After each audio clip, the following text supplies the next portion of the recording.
Hello and welcome to my little tutorial of sorts to my card game, Sparks and Spells. So this is a game that I'm developing as a hobby mostly. I have no real experience in card making, professionally. So it's just a hobby, which means that, all the images are not mine. I'm using a template, which is actually a Magic the Gathering template. So yeah, obviously, if I ever were to develop this fully, I would get, actual artists to make the art and everything. But yeah, the rules and the card text is all mine, and yeah. So yeah, I'm in Tabletop Simulator, as you can see here. I have imported the cards I made into the game. And here are the cards I made so far. I have only made 20. It's still very early on, but general concept has been pretty much finalized. But yeah, so you can see some of the cards here. If you zoom in, you can read the cards if you want. I'm unsure about the choice here I made to have a full art with the text, because it can be a little hard to read on some of the card arts. But again, this is just a prototype, just a hobby. So if that was to be realized fully, I would probably make the text box easier to read, but unfortunately the template I use does not allow that. And I like this template because it's pretty simple. You can see the art, the card, the name, and everything, So how does this game work? You can see these numbers down here. That's important. I'll remove these cards right now, and I'll draw 5 cards to start. So you draw 5 cards when you start the game. So you can see here's my hand. It's down here as well. And over here is my opponent, who is nobody. I'm playing this alone because I don't have anyone to test with right now. But yeah. So the first thing to note is, we're gonna take one of the cards here, is the symbol up here, the number up here. This is called the spark cost. And the spark cost is the number you see down here. This is how you play the cards. So to play a card, after you draw in the draw step, you do not draw on the first turn, like in most card games. After the first turn of the game. But yeah, the opponent will get to draw next turn and such, and then you just draw each turn. It's normal.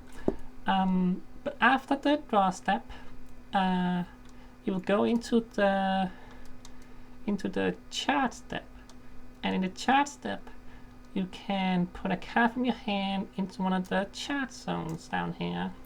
Obviously, if this was a real game, you would have a playmat that would have numbers and the deck and the discard pile and playing field and everything.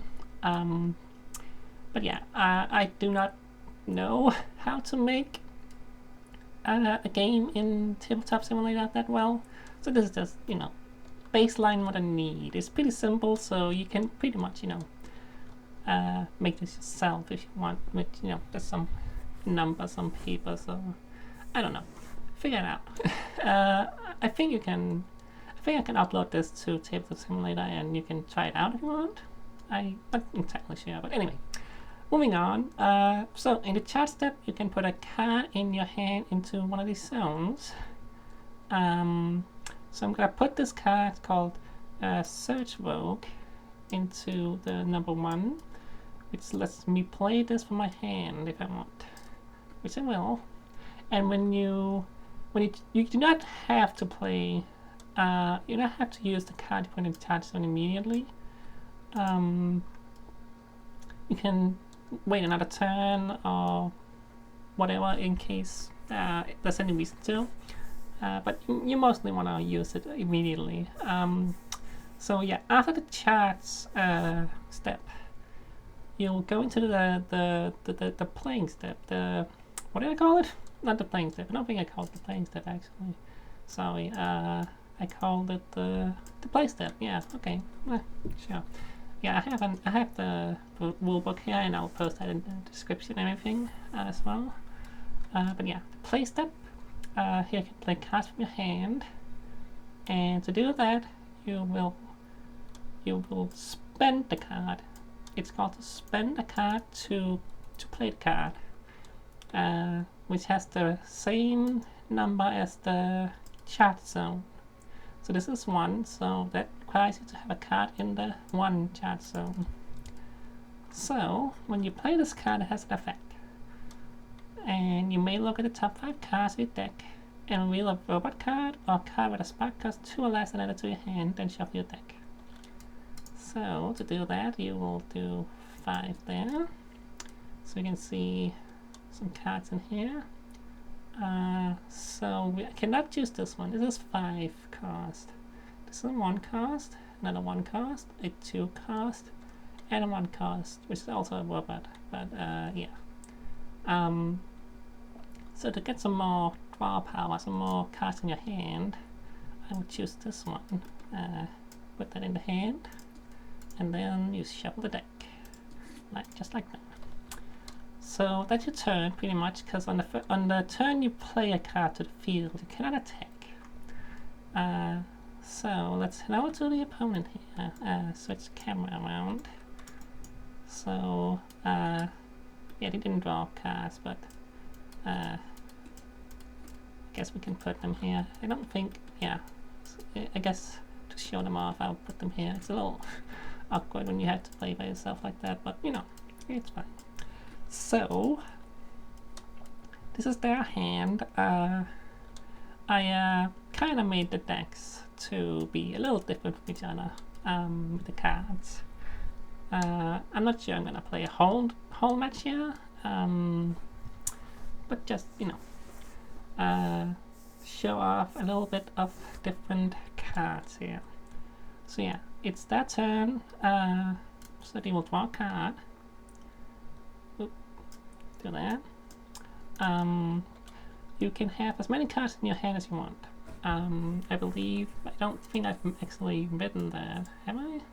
I'm pretty sure I didn't write that as a rule yet. But you can have as many as you want. I don't think it did that. I don't know.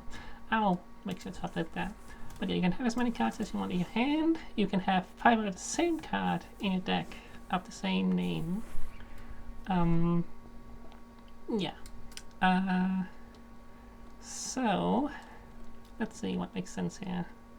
So Angel Sacrifice allows you to pay 4 HP when you spend it to cast it. Oh yeah, I should put some, let's see here, how do you do this? Components, thing tools, counter, yeah. Let's have some counters so we can show the HP. You start with 20. I think you can just type it in actually. There we go. Start with 20. Oh, come on. I'm not super used to this. Tabletop Simulator. There we go. Alright. So we're gonna put this in number 5, I think. So we can play Fire Blast Dragon. Then we spend that. And when you spend it, it's not in the charge zone anymore. It's not considered in the charge zone, but it's not in the discard pile either. And this is because some cards can be recharged or provide other effects when they are not when they've been spent, just like this, which allows you to. Oh right, I forgot. Yeah, over here last time. This one actually also has an effect where when you spend it, it casts itself. I forgot to mention that as well, but yeah.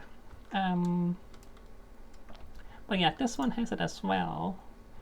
It's a more powerful card, so it costs some HP, costs 4, and then it changes its stats, its strength and defense to 2. So yes, the strength and defense is here. The top one is the strength, and the bottom one is the defense. And additionally, it has during your end step, you may pay 4 as a cost. Put this card in the charge zone, which is pretty powerful, because you can only put 1 card in your charge zone per turn, but some cards allow you to put them back in the charge zone or recharge them. So that's pretty powerful, but it does cost some HP. But there are HP gaining cards as well, so you don't have to worry too much. But yeah, it depends on your playstyle, of course. There's many different ways you can play, obviously. That's the intention. It's supposed to be a collectible card game with various playstyles, obviously. So yeah. So, Fire Blast Dragon. It has an effect where it can target a card on the opponent's playing field and inflicts fire damage equal to its strength to that target, but it can attack until the end of your next turn. So, what does that mean? Fire damage. So some effects, some cards have different kinds of effect types. For example, there's fire, there's magic, there's poison, and there's charged.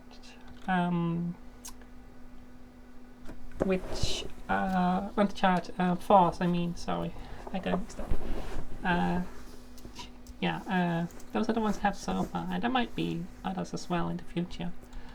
But basically those are different kinds of effects. They can be boosted by certain cards, and Card Edition here is a card that lets you protect. It has a protection from magic and fire-based effects. And additionally, you can discard it to protect a card from being destroyed or inflicted damage to from your hand. So that's a pretty handy card. But yeah, so you can use Fire Blast Dragon now because you can't attack the turn it was put on the playing field played. But it does mean it cannot attack for a while until your next turn, until the end of your next turn, which means it's this turn and the next turn. It is powerful because it basically can destroy most things because it has 5 strength, and most cards have less than that. But yeah, in this case, it probably makes sense to destroy a card because you want, as few cards as possible that can defend. So yeah, we will destroy this card. It doesn't really matter where you put them on the playing field, because there's no limit to the amount of cards you can have in the playing field, but yeah, you can put them in a row if you want. That's what I would do.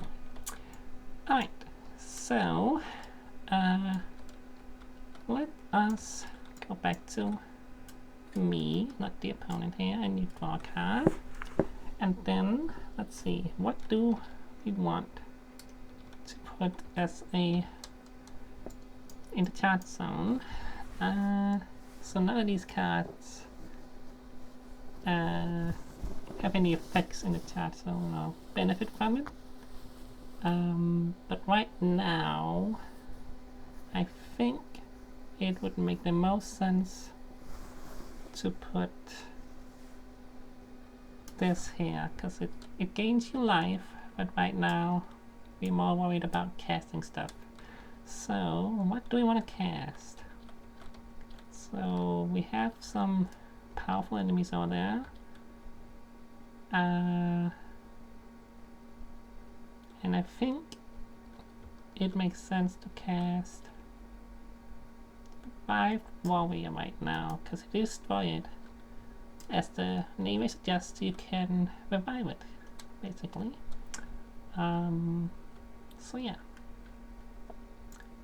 So, oh yeah, and I could also put this back in the chart if I wanted. For 4, but right now we want more cards in the field, I think. So yeah, we could attack now, but you can defend with the cards if you want to. But because, you know, I'm just showing this up, I'll show up how a battle works. So when you, after the play step, you go into the attack step, and here you can attack basically. And you can attack with as many cards as you want. And when you do, you will damage the opponent's HP based on the strength of the card. And let me just make sure I don't say anything on false here. Let's see here. Yeah, so let's see. Attack stab. Yeah.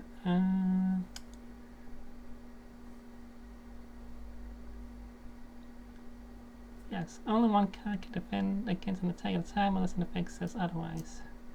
That's right.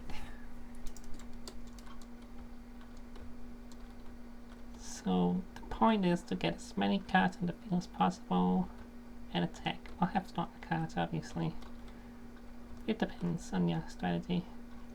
But yeah, let's say I'm dumb and new to the game, I guess, and why is it doing that? Come on, stop, please. It's not wanting to turn that way for some reason, I don't know why. But yeah, well that's whatever. It's fine. Yeah, let's attack. So we attack, we say, hey, I attack at you. And it's like, okay, well, I'm just gonna defend with this guy. And in that case, you compare the defense, which is 5, to the strength, which is 2. And if it's equal to or higher, it will destroy the card. If it's equal to, that card will also be destroyed, or if it's less. So yeah. I think that's mostly it. It's pretty simple to get into, really. Let's see if there's anything else I need to mention here. Right, types. There are types, and sometimes types can be important, as you saw before with the Tinkerer here. Types are important because, yeah, you can reveal a robot card, which is a type, and some cards have multiple types, like this one, with this one. Some can even have 3 or more, but yeah. So if a card has multiple types, it will be both types. So a Pyro Archer is both a Pyro and an Archer card. And there are maybe cards in the future that mention Pyro Archers, which means that it has to be a Pyro Archer. It can't be just a Pyro, just an Archer. But right now there aren't any. Let's see, is there anything else I need to mention? Yeah, you start with 20, and when you reach 0, you win the game. Oh, lose the game. Oh yeah, the end step. After you attack, or if you don't want to attack, you just go to the end step. yeah, when the end step happens, you check conditions and state-based actions and make sure those are all cleared, and then you just say you're done, and it becomes the opponent's turn. Pretty simple. Let me see, is there anything else I forgot to mention here? Oh yeah, so it's important that the card you put in the charge zone corresponds to the spark cost here. You cannot put a card in the 5 to cast a 2. It has to be in the 2. However, you can put a card in the 2 and the 3, for example, to cast, and then spend those cards to cast a 5 cost card, should that ever come up.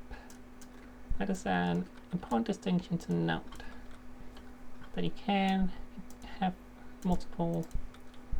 spend multiple cards. But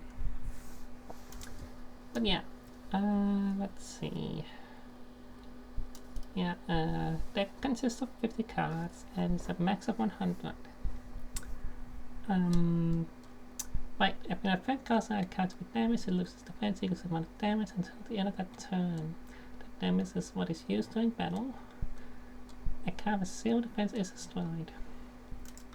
So yeah, if a card would make it lose defense, or damaging it means it loses defense, basically.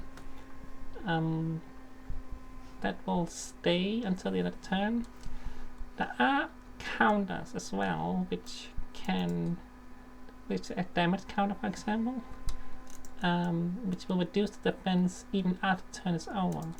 But damage will not normally reset to what it was before. So that also means it won't reset to what it's on the card, for example. It will reset to what it had before the damage was taken. So for example, this one becomes a 2/2, which means if it takes 1 damage, it will become 2 again, not 5. That's important to note. And yeah, if it has a counter as well, like if it has a damage counter, which reduces to say 4 if you cast it normally, and it was damaged for say 2, it will return to 4 when the turn ends. That's basically how damage works. Let's see. So yeah, as I said, there are various types of effects, which does come up a bit in these cards I've made so far, and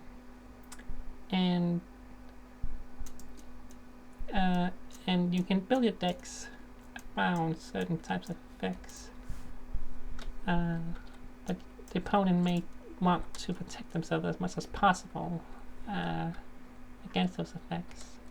So counter magician is pretty nice to have, for example. But yeah, I think that's really it. Like, it's pretty simple, really. I've made card games in the past, and I always ended up all complicating things. So I tried to make this as simple as possible, while also having a unique kind of, feel to it. Where, first of all, there's only one kind of card. There's no spells, essentially. Each card will be essentially a creature. I just call them cards. I mean, may change that name in the future. I haven't decided. Right now, I just call them cards because that's really the only niche. There's only need for that word, card, since there's not any other kinds of things so far.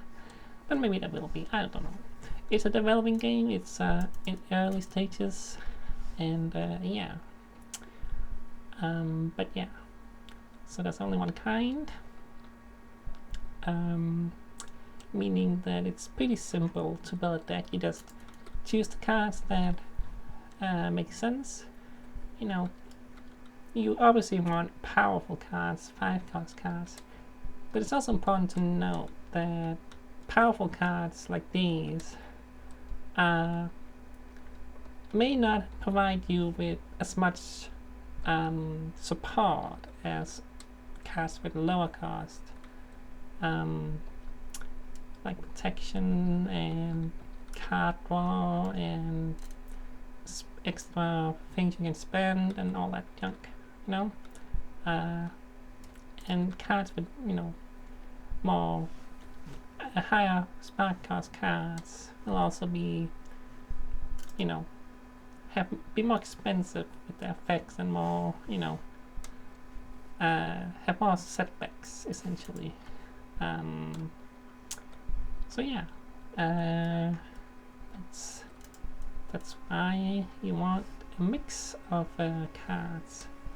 Cause yeah, in case your opponent is like, okay, they're gonna play a lot of high cost cards, so I need some counters for high cost cards, which there is a specific card in here. Let me see if I can find it. I think it's in this one. I forgot which one I put it in. Oh, I can actually just, yeah, let's see here.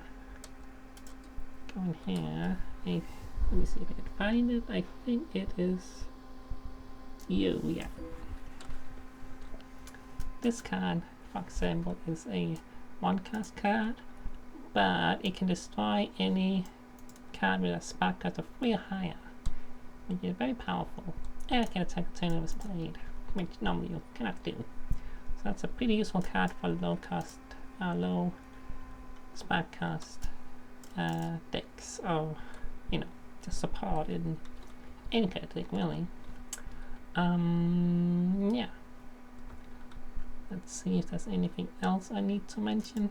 Right, so yeah, effects like this can only be used in your play step. There are certain effects that can be used elsewhere, but it's mostly contextual. For example, this card. During your opponent's turn, when your opponent declares an attack, you may play this card for a spark cast. Then this card defends against an attacking card. So this is kind of a trap of sorts, because the opponent didn't expect the card to be played. And this one, when it destroys a card by battle, it inflicts 2 poison damage to the opponent's HP. So that can be pretty useful. So yeah, there's cards like that where they can be traps, they can be used in the opponent's turn. Various kinds of cards, like some cards like this one provides effects whilst in the charge zone. Like this one gives all cards in the playing field 1 defense whilst in the charge zone. So you may not want to play a card with it, because if you do, it will not have that effect anymore because it's spent. And a spent card does not. It's not a card in the charge zone. Yeah. And this one can defend against 2 attackers as well, which is pretty powerful as well if you want to play it like that. But it does come with a downside, where it puts 2 damage counters on itself at the end of the battle. It has 8 defense, which is why it has that drawback. Yeah. I try to make them balanced. I try to not have anything that's too powerful, and have anything flow together as much as I can. It's the early stages, so right now I'm just developing a variety of cards and ideas I'm having. But yeah, in the future I obviously try to be more cohesive, have a better theme. Right now I'm just like fantasy but also robots. It's a bit of a mix right now, what I'm going for. It's called, you know, Sparks and Spells, and the idea of the spark is both a magical spark but also like a mechanical spark, hence the robots and everything. But yeah, that's kind of game so far. I think that's pretty much it. Yeah. So thank you for watching. The rules are again in the description, and I will also see if I can upload these cards I've made so far to Tabletop Simulator. I don't know how it exactly works, but I'll try. But yeah, that's it. Goodbye.